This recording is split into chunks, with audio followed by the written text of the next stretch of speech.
আসসালামু আলাইকুম প্রিয় দর্শক, আজ আমি আপনাদেরকে দেখাবো 80 ডিগ্রি 180 ডিগ্রি কবজার ব্যবহার। ঠিক আছে, এই যে দেখছেন 180 ডিগ্রি কবজা সাধারণত কর্নারে লাগে।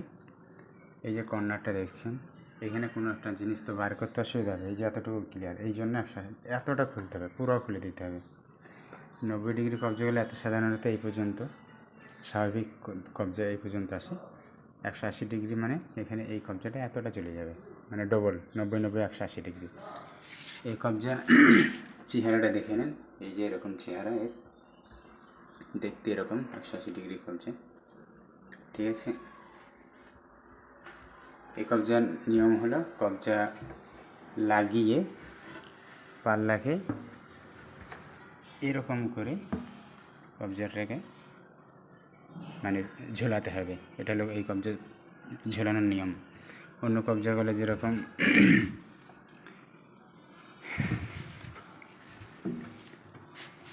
সাধারণত অন্য কবজা আমরা যেরকম এই যে কবজাগুলো শার্ট হয়ে থাকে আমরা ঝুলিয়ে দিই, শার্ট হয়ে থাকলে হবে না, কবজাটাকে ভাঁজিয়ে নিয়ে এই কবজাগুলো শার্ট হয়ে থাকে আমরা ঝুলিয়ে দিই, কোনো সমস্যা নেই। কিন্তু 180 ডিগ্রির ক্ষেত্রে এই কবজাকে পুরো লাগিয়ে এভাবে ভিডিয়ে দিয়ে লাগিয়ে দিয়ে পাল্লাকে একদম এরকমভাবে ভিডিয়ে দিয়ে তখন কবজাটাকে ফিট করতে হবে বা পাল্লাটাকে ঝুলাতে হবে। ওটা একটা নিয়ম গেল। আর একটা 180 ডিগ্রি কবজার ক্ষেত্রে আপনার এই দিকে যে চাপছে এটা কিন্তু 0 ডিগ্রি কবজা যেরকম একটা 15 ইঞ্চি প্লাই সম্পূর্ণ প্রয়োজন পড়ে, এটাতেও সেরকম প্রয়োজন পড়বে। অর্থাৎ 0 ডিগ্রি কবজা যেটা এতটা এদিকে 15 ইঞ্চি প্লাই খেয়ে নেই।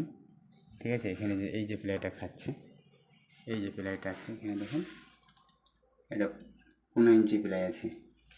এই 15 ইঞ্চি জায়গাটা দেখতে পাচ্ছেন তো, 15 ইঞ্চি এই জায়গায় স্পেসটা এ কভার করে দেবে। এটা একটা কাজ। ঠিক আছে, এই যে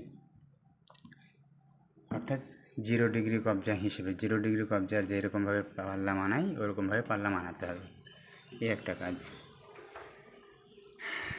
এটা হলো 90 ডিগ্রি কবজার ব্যবহার। এই যে দেখছেন 90 ডিগ্রি কবজার ব্যবহার। এই পাল্লাটা দেখেন 180 ডিগ্রি কবজা যেটাতে ফ্রেমে ঝুলেছে, এইখানে ঝুললে পরে ছোটো পাল্লা যেটা কর্নারে এই যে এল হয়ে যেটা লাগছে, এই পাল্লাটা কিন্তু দেখছেন কিন্তু এখানে ঢুকার মতো জায়গা রাখতে হবে। 100 ঢুকুক বা 100 ঢুকবে। ঠিক আছে, এই জায়গাটা আপনাকে রাখতে হবে। এই পাল্লাটাকে শর্ট বানাতে হবে, এই পাল্লাটা 100 এখানে ঢুকবে, সেই হিসেবে এই পাল্লাটাকে বানাতে হবে। এখানে 6 mm গুরু দিয়ে, ঠিক আছে, 6 mm গুরু দিয়ে এটা ফ্রেশ যদি বানানো যায় তাহলে মোটামুটি এটা ঠিক হয়ে যাবে। এদিকের গুঁড়োটা আরও কমবে। এই যে দেখছেন এদিকে আধা শোধ মতো ঢুকেছে। এই পাল্লাটা কিন্তু শর্ট বানাতে হবে, যেটা 180 ডিগ্রি ঝুলানো আছে এটা শর্ট বানাতে হবে। কতটুকু? 15 ইঞ্চি শর্ট। কারণ এই পাল্লাটা এই যে দেখছেন, এই যে পাল্লাটা দেখেন কীভাবে আছে। ঠিক আছে, তাহলে এই যে এখান থেকে 15 ইঞ্চি পাল্লাটা এখানে ঢুকছে, প্লাস এখানে 6 mm গুরু আছে, নাহলে পাল্লাটা খুলবে না, নয়তো আটকিয়ে যাবে। এই যে দেখতে পাচ্ছেন, এই যে ভিতরে চলে যাচ্ছে, এই যে দেখছেন এখান থেকে আবার 15 ইঞ্চিটা প্লাস 6 mm এই ক্লিয়ারটা দিয়ে আপনাকে পাল্লা মানাতে হবে। এই যে কর্নার,